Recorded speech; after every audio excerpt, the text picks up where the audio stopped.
aujourd'hui, j'aimerais bien faire un petit peu de post-bac. On doit aboutir à la démonstration de l'inégalité de Bessel. On fera sans doute une ou deux applications après les démonstrations dans une autre vidéo. Voilà.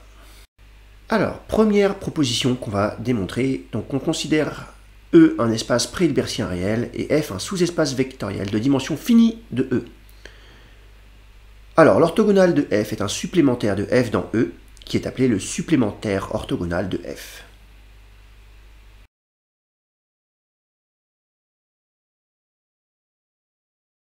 Alors, pour commencer, démontrons que F inter, son orthogonal, est réduit à 0 de E.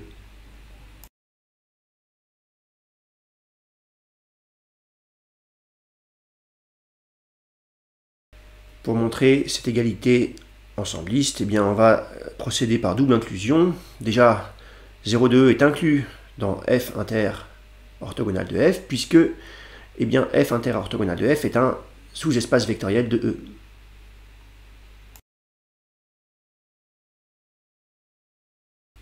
Maintenant, soit X, donc un élément de F inter F orthogonal.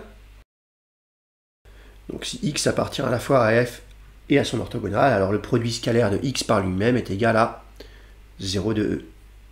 C'est-à-dire que la norme de X au carré est égale à 0 de E, et donc là, ça signifie, par définition d'une norme, que X égale 0 de E.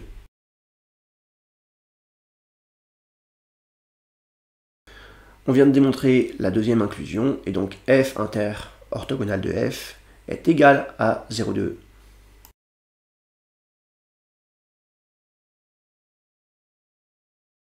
Très bien, démontrons maintenant que F plus orthogonal de F est égal à E. Donc, tout élément de E peut s'écrire comme somme d'un élément de F et d'un élément de l'orthogonal de F. Déjà, d'une part, F plus orthogonal de F est un sous-espace vectoriel de E, donc F plus orthogonal de F est inclus dans E. Maintenant, considérons une base orthonormée de F. Donc E1, E2, etc. EP, une base orthonormée de F. Alors, prenons X, un élément de E. Alors, donc, je vais prendre Y qui est égal à la somme des X scalaires EK multiplié par EK, pour K allant de 1 à P. Alors, Y, on sait déjà ce que c'est le projeté orthogonal de X sur F.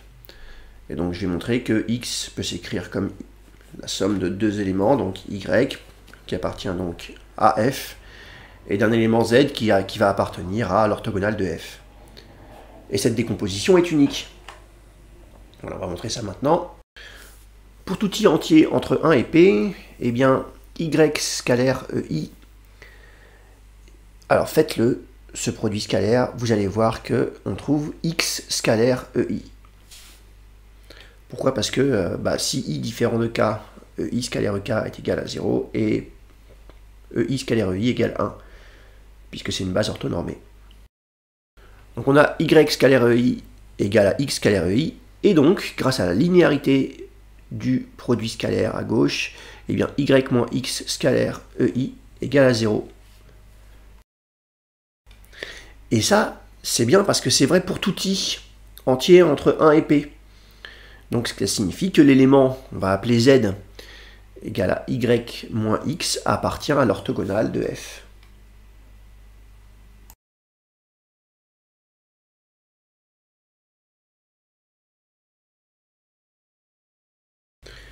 Finalement, tout élément X de E peut s'écrire comme la somme d'un élément appartenant à F et d'un élément appartenant à l'orthogonale de F, Y plus Z. Finalement, E est inclus dans F plus l'orthogonale de F, et donc on a bien E égale à F plus l'orthogonale de F. C'est bon, on a montré ce qu'on voulait. L'orthogonale de F et F sont bien supplémentaires dans E. Alors, deuxième chose qu'on va démontrer. On considère toujours E un espace pré-hilbertien réel et F un sous-espace vectoriel de dimension finie de E. Donc on va considérer une base orthonormée de F, E1, EP. Alors, ce qu'on veut démontrer, c'est que le Y qu'on a choisi tout à l'heure, ce n'est pas n'importe quel Y, c'est le projeté orthogonal de X sur F. Voilà ce qu'on veut démontrer. Et donc, le projeté orthogonal de X sur F, c'est la somme des X scalaires EK pour K allant de 1 à P multiplié par EK. Alors, première chose, bien sûr, le projeté orthogonal de X sur F appartient à F. C'est-à-dire que, eh bien, le projeté orthogonal de X sur F, on peut l'écrire comme une combinaison linéaire de EK.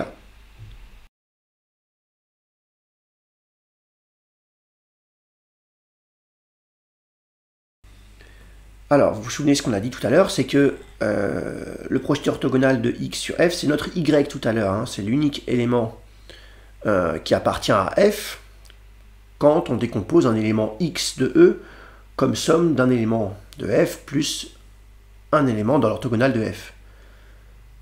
Voilà, c'est le Y. Et donc le Z c'était X moins Y, appartient à l'orthogonale de F. Ce qui signifie que pour tout entier K entre 1 et P, eh bien, le produit scalaire de EK par X moins le projeté orthogonal de X sur F est égal à 0. Ce qui signifie que EK scalaire X est égal à EK scalaire le projeté orthogonal de X sur F. Très bien, maintenant quand on remplace Pf de X par somme des lambda K EK, pour K entre 1 et P, eh bien on trouve lambda K, puisque eh bien, produit scalaire de EK par EI est égal à 0 si I est différent de K, est égal à 1 si I égale K. Très bien, ça signifie que pour tout entier K entre 1 et P, eh bien, lambda K est égal à EK scalaire X. On n'a plus qu'à remplacer et on a démontré ce qu'on voulait.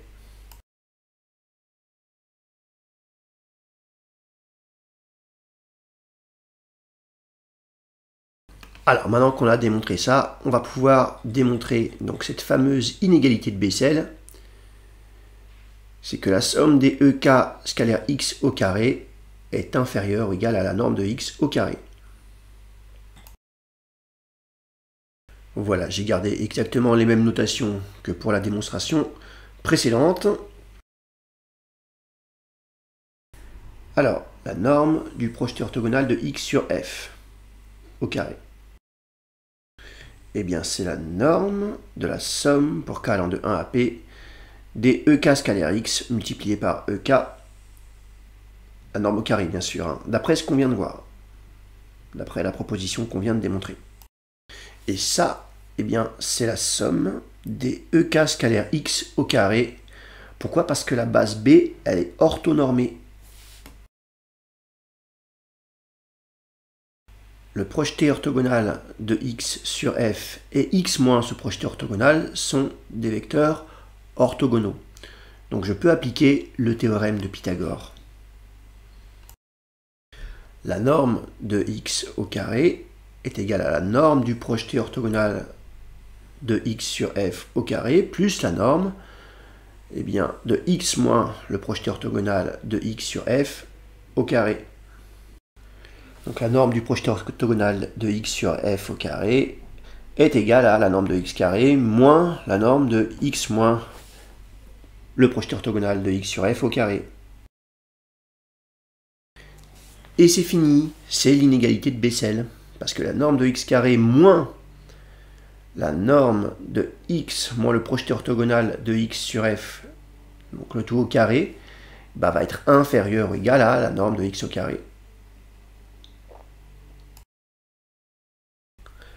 Pourquoi? Parce que cette partie-là est positive, bien sûr. Voilà, c'est l'inégalité de Bessel.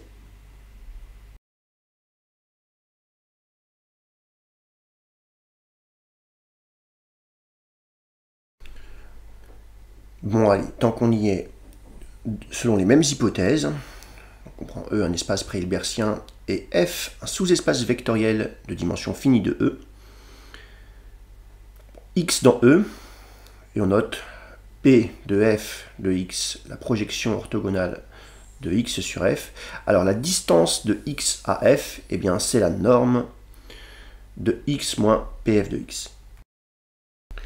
La démonstration pour tout Y dans F, eh bien PF de X moins Y est dans F, puisque F est un sous-espace vectoriel de E, et X moins PF de X est dans l'orthogonale de F. Voir les démonstrations précédentes. Donc PF de X moins Y et X moins PF de X sont orthogonaux. D'après le théorème de Pythagore, la norme de X moins Y au carré, ben je peux dire que c'est la norme de X moins PF de X plus PF de X moins Y au carré. Voilà, c'est là qu'on utilise Pythagore. Ça nous donne donc la norme de X moins PF de X au carré plus la norme de PF de X moins Y au carré. La distance de X au sous-espace vectoriel F de E, eh bien c'est la norme de X moins Y, où Y est l'élément de F qui va rendre cette norme minimale. Et donc cette norme, elle est minimale bien, quand la norme de PF de X moins Y est nulle, puisque X moins PF de X ne dépend pas de Y.